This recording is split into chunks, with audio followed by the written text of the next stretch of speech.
Pro Group Management. Workers' comp that works for you.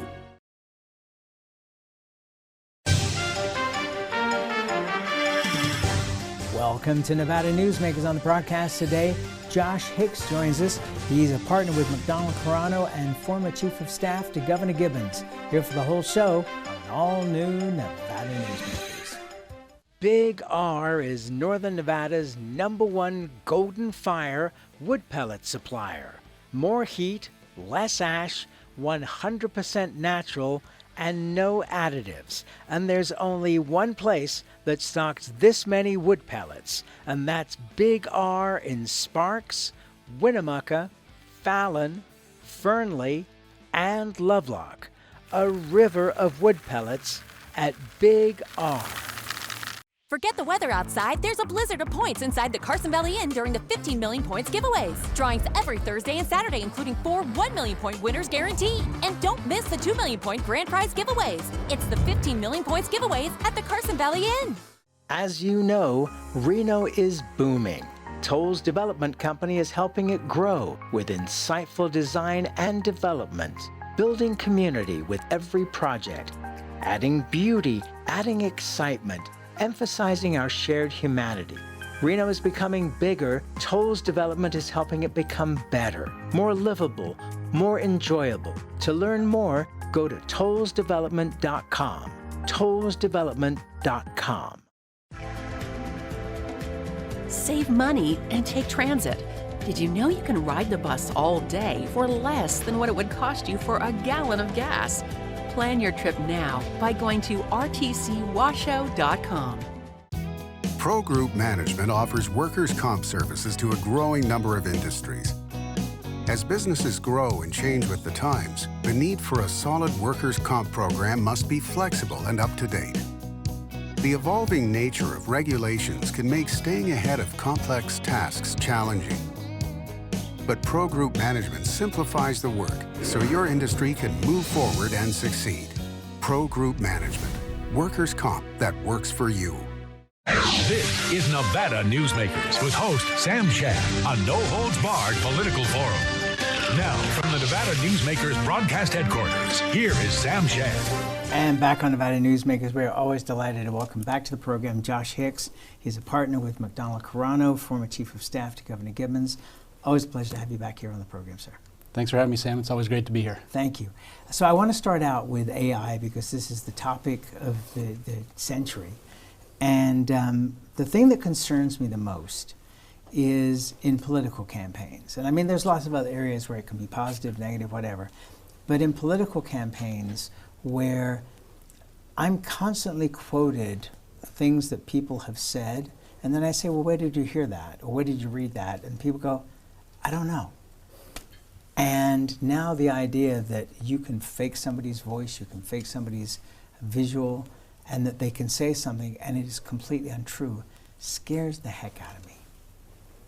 Yeah, it is scary. I mean, politics and campaigning has always had maybe a kind of tenuous relationship with the truth in a lot of ways. That's been historical. And I think going back to Greek and Roman times, yes. People will say all kinds of things about their opponent. That's not any different today. I think AI is another tool that maybe helps, the more, questionable candidates or questionable campaigns exacerbate that. I think the hope is that maybe a lot of people become a little more jaded, a little bit more questioning about what they see on social media, places like that. There'll always be people who will believe those kind of things and spread those kind of things. We've seen it in the past, people spreading fake posts, and then they got a lot of play. Those posts can now look more real, I think, with AI. So it is definitely a scary situation. You can see, we've seen the Cambridge Analytica kind of things, the data mining, those kind of things. I think, AI could maybe delve into that even deeper. So there's some serious tools out there. Again, I think, the more problems they have with that, I think you see the electorate maybe get a little bit more suspicious about it, which is probably a good thing to take what you read on social media with a really big grain of salt. A giant grain of salt. The thing that most people don't understand is that in elections in this country, it's really less than 5% of the population that swing the election in either direction. It's kind of stunning. Do you think the registration situation we have now, where so many people are registered nonpartisan, are you buying that they are actually nonpartisan? No, not really. I think most of the nonpartisans that as we've seen, a lot of them are non-participants as well. But I think they still tend to have leanings one way or another. A lot of the people who've changed parties will still have some basic loyalties, I think, to that party. But again, I think those are open-minded people. They tend to wait to the last minute to make their decisions. You call them open-minded. I'm just stunned that after literally billions of dollars worth of advertising, that somebody wakes up on election day and goes, gee, there's an election day, I wonder who I'm going to vote for. And that's a reality. It is. And maybe open-minded is not the right word. Maybe it's procrastinators, decision-making procrastinators. You are very kind. But there are a lot of people who tune it out, until the end. They kind of sit out the primary season, they wait, they kind of start paying more attention a month or so till you get to the election. But in a state like Nevada, that makes a really big difference. The Republican and the Democratic registrations are pretty close statewide. So those nonpartisans make a big, big difference. Primaries.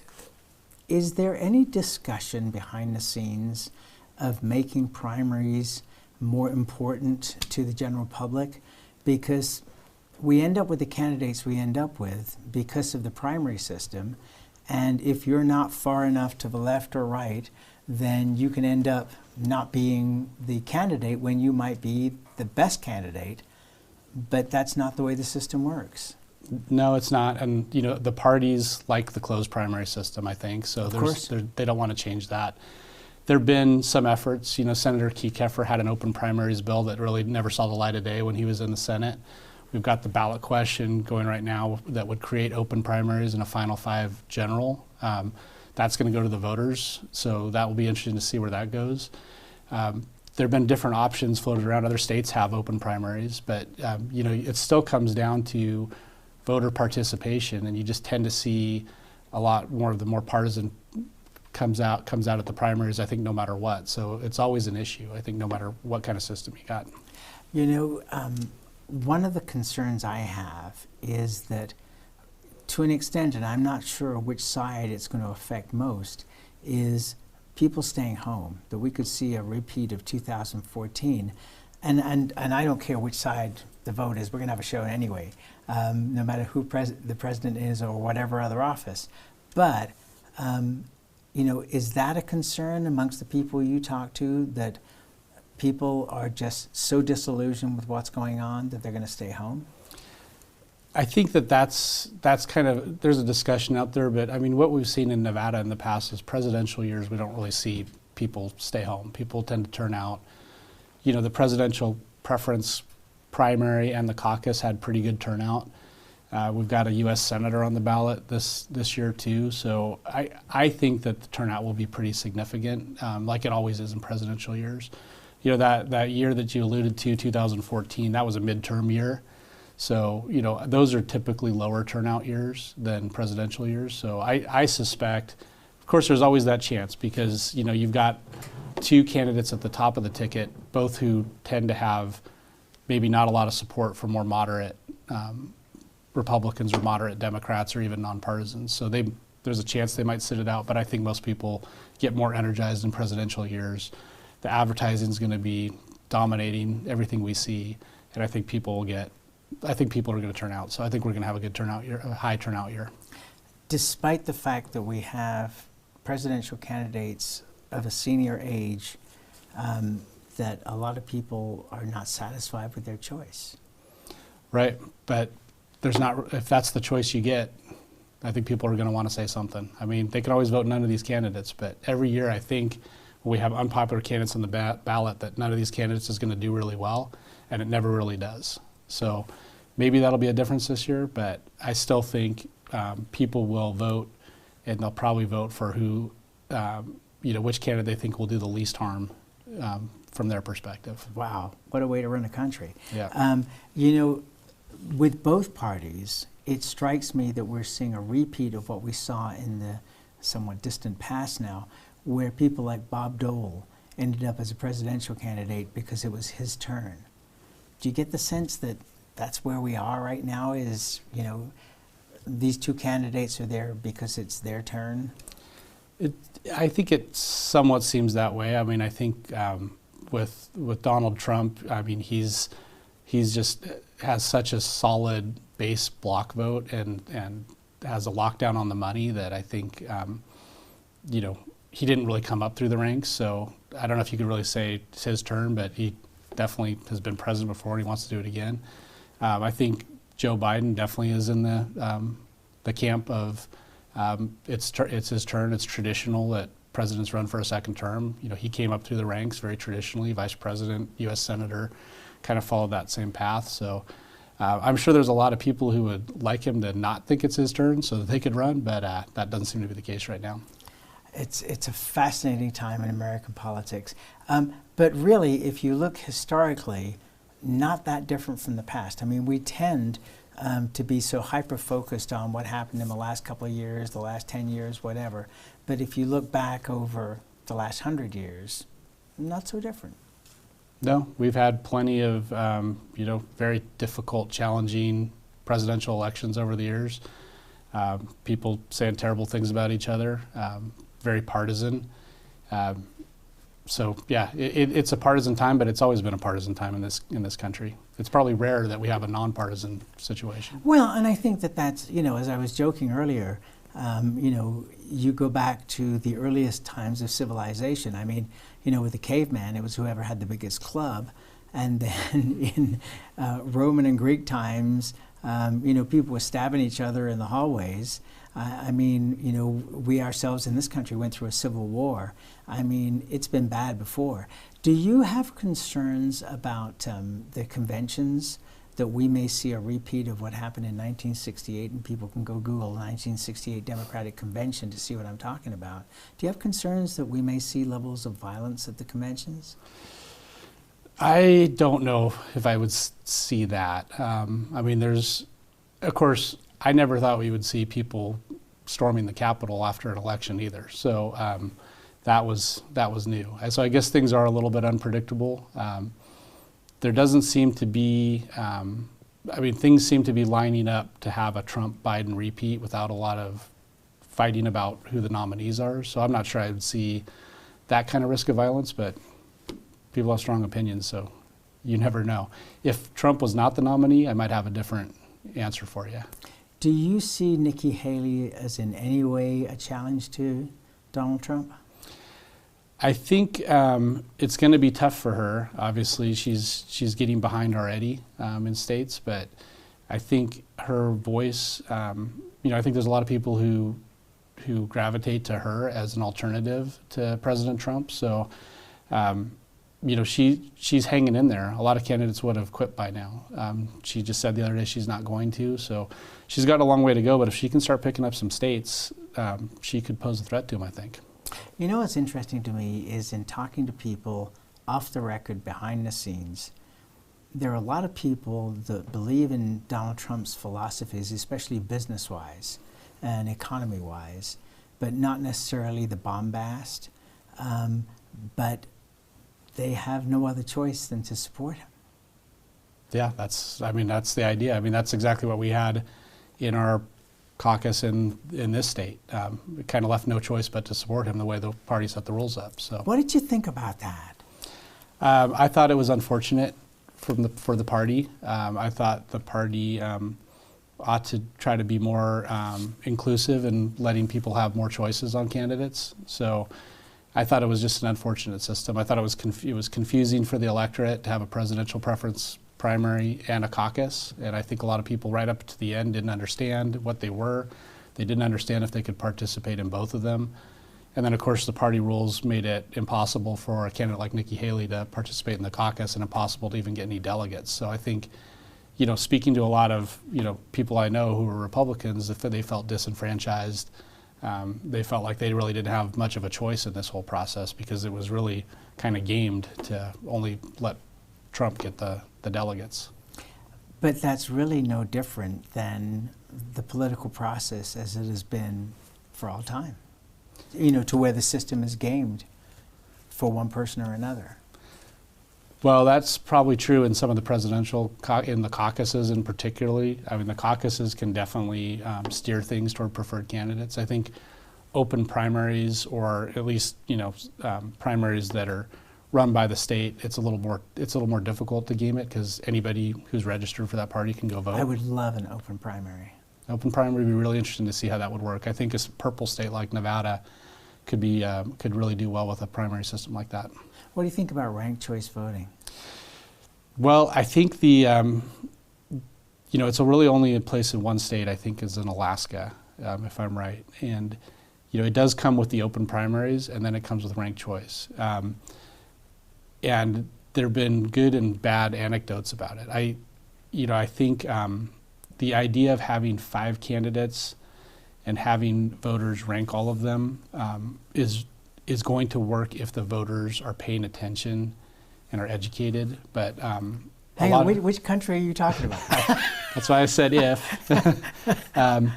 But a lot of voters, they just have one candidate, and they might. I mean, I think the concern is if they just have one candidate, they vote for that candidate loses in one of the ranks, and then they don't vote for other candidates, the ranked choice system kind of breaks down, and then it more empowers the people who've actually ranked everybody. But Sandra Cosgrove, who is on this program, the CSM professor who's boosting this, says, well, if you just want to vote for the one person, you're fine. That's all you got to do. What concerns me more, and I don't like the whole concept, to be honest with you, but the down ballot races, I mean, that's where, if somebody's going to come up with multiple choices for the top of the ticket, they are certainly not going to do that down ticket. Yeah, absolutely. And then you have that situation where if you just vote for one and then you stop and other people vote for other candidates, they still have a vote, but you're really out of the system at that point. So it's a really interesting idea, and I do really like the idea of the open primary component of it, but I'm not quite sure how it's going to work in practice. And I think for me the problem is that beyond the misinformation that's out there, that there's not enough information, or that people don't know where to find that information, because the media has become such a mess. You have certain media that certainly you can rely on, and I always tell people, read everybody. Don't just read one side or the other. Even if you only believe in one side, read the other side, so at least you know where the middle is. Mm-hmm. But there are so many other places where people get information, and as I said earlier, they can't tell you what the source was. Well, that's pretty scary. Yeah, absolutely. Decisions on anecdotes that don't really have any backup, I mean, that's not a good place to be. To say the least. All right, let's take a break. More with Josh Hicks after this timeout. Safety is the #1 priority for the trucking industry. Over $7 billion a year is spent on technology like this electronic eye that will apply the brakes automatically. But the most important factor for safety is the truck driver. These hardworking men and women who safely move over 70% of our nation's freight and 94% of Nevada's. We thank you, because trucks move America forward. Retail's impact on Nevada's economy? Enormous. 8,600 businesses, large and small, employing 145,000 workers.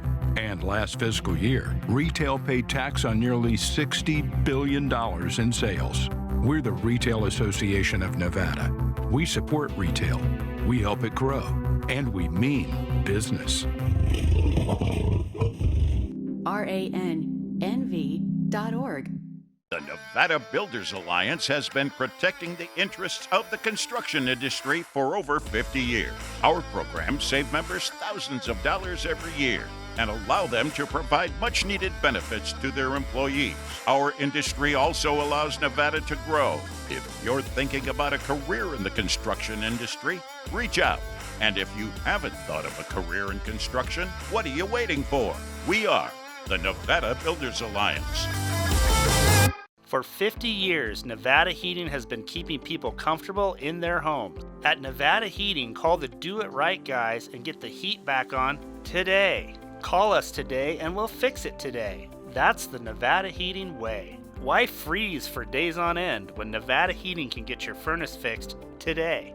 Call us today and we'll fix it today at 323-5585 or schedule us on our website at nevadaheating.com. This is Nevada Newsmakers. And back on Nevada Newsmakers, we continue our conversation with Josh Hicks. He is a partner with McDonald Carano, former Chief of Staff to Governor Gibbons. One of the things that concerns me terribly is the collapse of local media and statewide media in the state. We are lucky in this state that, for example, we have the Las Vegas Review-Journal, we have the Nevada Independent, so to an extent you have, differing opinions and you can make your own decision. If, read both of them, please. The Reno Gazette-Journal, the staff has been cut tremendously. They're doing a great job, especially Mark Robinson. And the other folks at the Gazette-Journal are doing as well as they can for the number of people. But it truly concerns me that people don't have the information sources they used to have, because local news has never cared about politics. Yeah, I mean, it's true. If you wanted to just get some decision, get some information like on a ballot question or something like that, there's not an easy place to think, where do I go to get that information? And I think, and that's for people like you and me who, we live in this world and we pay attention to it, and we know it's hard to find it. It's got to be monumentally harder for someone who just hears about it and wants to find a place to look. I think media does, they do a good job trying to cover things, but I think they have short time frames.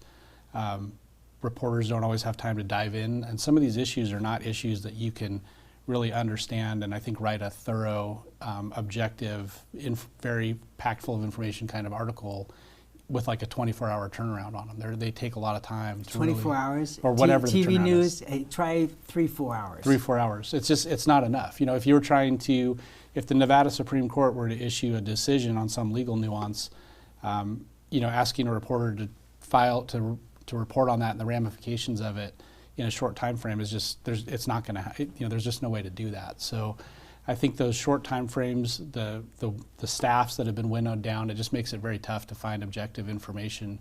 And I wish there was really a good spot to go to, but I think people, if you can go to a variety of different sources, try to educate yourself, that's really the best option you've got. Do you think the business community, and let's talk about Northern Nevada, because we're both the most familiar with that, is willing to put up the money to put together a news organization to actually cover the news, and not only cover the news, but cover business news, which really gets such short shrift? Maybe if I wouldn't do tongue teasers, I could say them. Yeah, that's a good question. You're better at asking people for money than I am. Ah! I think it's a great idea to do something like that. It would be nice to. I think I hear it all the time from friends and colleagues. We need a good objective news media source. I think it's a great idea, Sam. You're onto something. Okay, we'll take a break. I'll go do some fundraising and we'll be right back. The Nevada Builders Alliance has been protecting the interests of the construction industry for over 50 years. Our programs save members thousands of dollars every year and allow them to provide much-needed benefits to their employees. Our industry also allows Nevada to grow. If you're thinking about a career in the construction industry, reach out. And if you haven't thought of a career in construction, what are you waiting for? We are the Nevada Builders Alliance. 7 at 7 is a newscast built for your smartphone.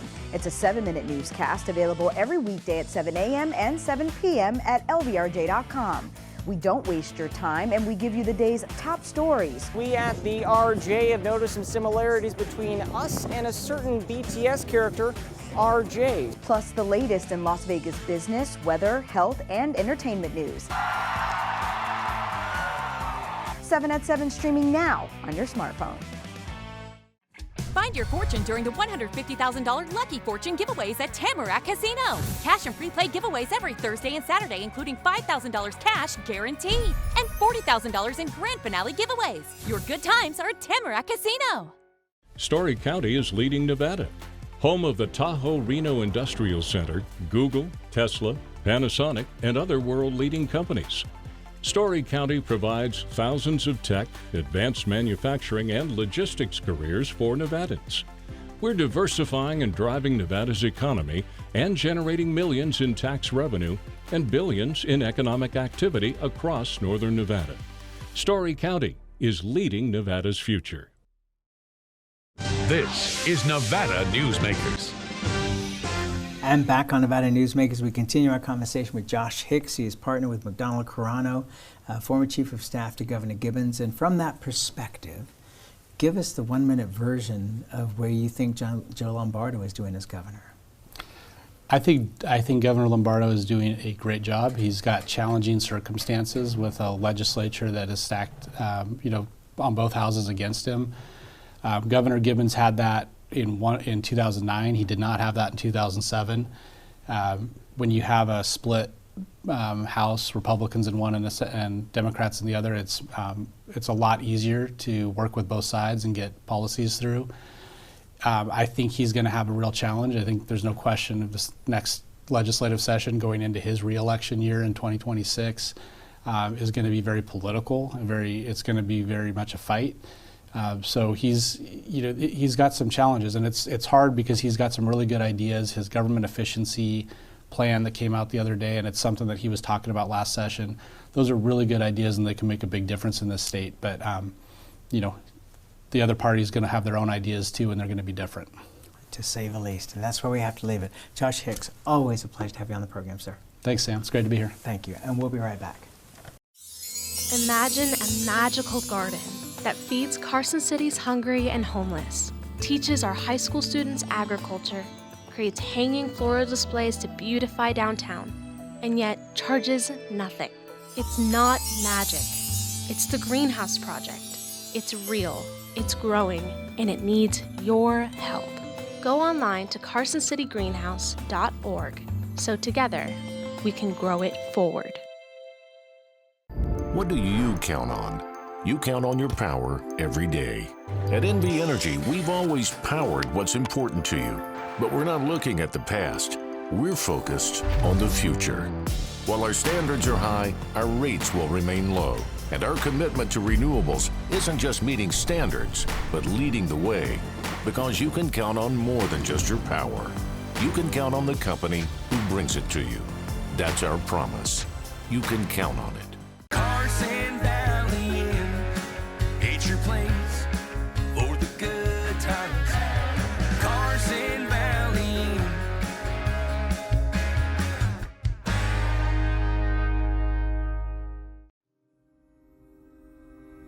Modern boutique Ahern Hotel and Event Center sits at the heart of the Las Vegas Strip. 2 floors of meeting and event space are ideal for groups and conventions. Stay in one of 200 luxurious rooms and suites. Brand your event throughout the property. Flexible event spaces make for easy planning and personalization. Take over the entire hotel with a full buyout option. Thanks for watching Nevada Newsmakers. You can catch us online 24 hours a day at nevadanewsmakers.com, or you can download the podcast wherever you like to get your podcast. We'll see you on the next broadcast.